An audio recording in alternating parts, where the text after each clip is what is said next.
you should go in and try and get a test done. And there's a chance that that test could come back and say, oh, you have the flu or you have the cold.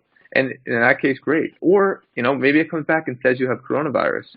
But like we just talked about, for the vast majority of people in the population, that diagnosis is only going to warrant you going home, isolating yourself, and then 2 weeks later, you're fine. So I think once you start to get really symptoms such as the fever and the dry cough, then I would probably go and get checked.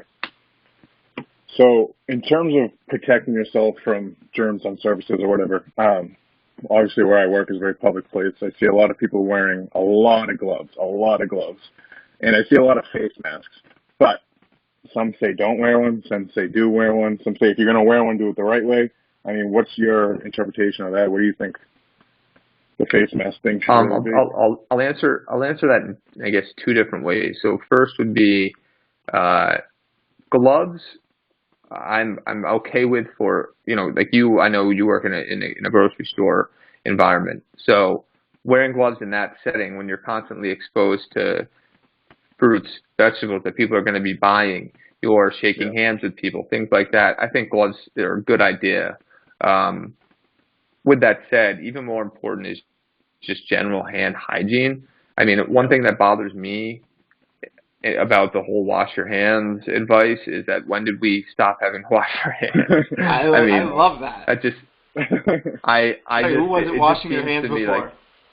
It's like, I get it now, it's a virus and you don't want it to spread, but man, I've been told since I was forever to wash my hands. So I don't think we need to go too much further with that. But the face mask thing, to me, it's pointless for anyone that's not in a healthcare facility. So we should kind of save those face masks and not purchase them. And actually, there are some studies that show that surgical masks, they lose their barrier when they're exposed to moisture. So it can actually increase your risk at times for developing something like this that can kind of survive in that moisture in the airways. So there's really no support to the idea behind the face masks, which is why it kind of it haunts me to see people buying them and thinking that they're going to save them. Where really, I think the best thing you can do in terms of avoiding exposures is, yes, hygiene is very important. So I will say it, even though I make fun of it, like washing your hands, sanitizing your hands consistently, being really anal about doing so, and just continuing to take measures to avoid huge crowds of people, especially if you're someone who's at high risk for succumbing to the disease. So if we shouldn't be wearing face masks and, we should be avoiding the public settings, should I just go home, quarantine myself until this whole thing's over? Or do I go live my normal life? I mean, obviously for me, I know what it's like, and we have work protocol now set in that, we technically, if we're not needed at work, we should stay home and work from home. But what about for those that, you're freaking out? Do they just sit home and, build up a wall and figure, all right, I'm hunkering down until this thing's over? Yeah, I mean, there's a few different things that you can do. Do I think that everyone should sit in their house all day long and do nothing? Not necessarily. However, with that said, the countries and the other nations who have started to actually beat this thing, that have been exposed to it in high amounts, similar to what the U.S. is going to be under, because this is going to grow and it's going to grow fast. The countries that have done the best job of really lowering the spread and limiting the spread are those that have put social isolation just into effect as a law.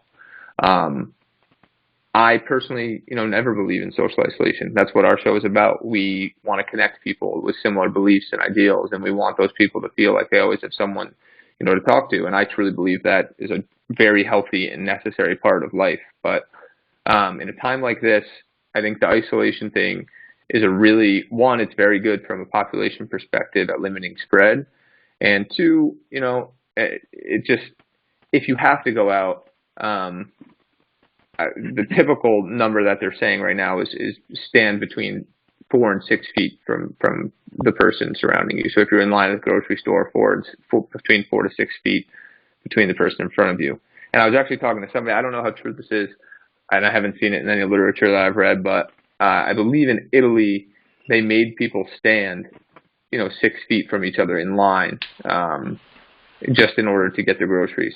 And they've done a good job, I think, so far of limiting the spread. And they had a pretty high virulence too, and it was infecting people at a pretty high rate. So, things like that are important. But to answer your question, more discreetly, social isolation does work for limiting spread. And there's ways to make it fun though. Like I know people who went out and they got quarantine snacks, and they're going to sit in and watch movies, and kind of like get through it until they run out of food, I guess. But, you can video chat with people. You can call family. You can, catch up on work that you're behind on. You can spend more time, with the people that you live with and really like use that time, because, this is not going to go away anytime soon. So for the people who are worried about, the social isolation aspect of it, reach out to us if you need somebody to talk to. Maybe we could even set up a video chat line where we meet once a week or we meet twice a week, whatever it is, and we just talk and kind of make it so it's a little bit easier for people to be in the comfort of their home. So I got to bring this up because I know Sean was cringing over there when you had the whole 6 to 8 feet in the grocery store.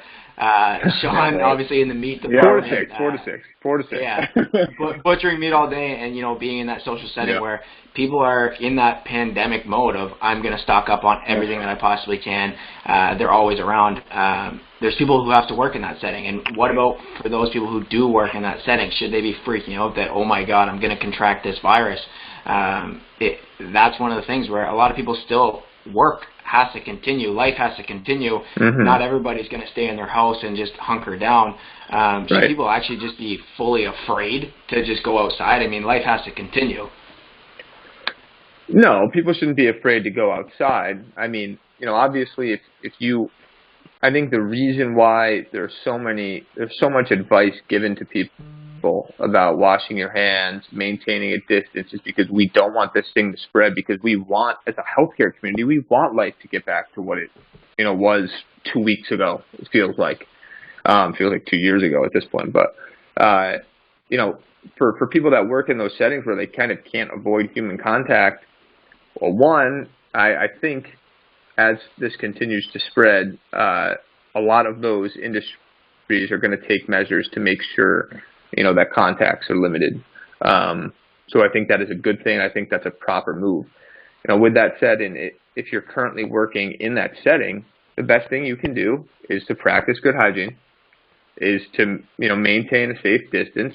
You can still do your work and maintain a safe distance from customers, or people that are in the store or whatever it may be. So, just taking these little measures like we talked about, the 4 to 6 feet thing, I mean, do the best you can. I mean, the more you can limit your exposures, the longer you can stay healthy. And again, like I said, the virulence of this, while it spreads very rapidly, if you were to get infected, the vast majority, I mean, very, very high percentage of people who will get it will not have, tremendous amount of symptoms. And if they do, a lot of people are even asymptomatic at this point. But if they do get the symptoms, they're going to be able to ward them off for the most part. So I think for right now, you continue to go to work. You don't worry about it. And you just take the little steps to limit your exposure.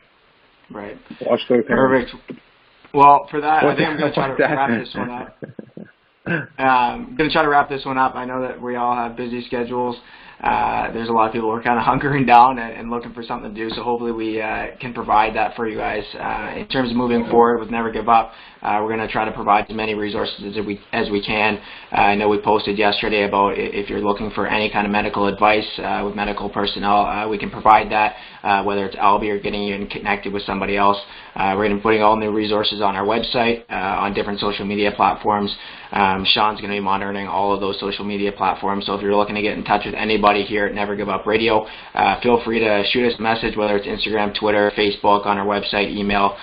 We'll make sure you get in touch with the right people, and we'll try to help as quickly as we can to get that message across, again, as quickly as possible. So thanks again, Elwood, for jumping on, Sean for bringing on as well, and hopefully we're back on air, and we'll try to give you guys some content over the next couple of weeks if you're all buckled down. So thanks again, guys.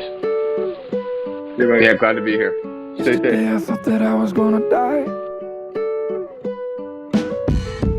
Everything I love flashing before my eyes.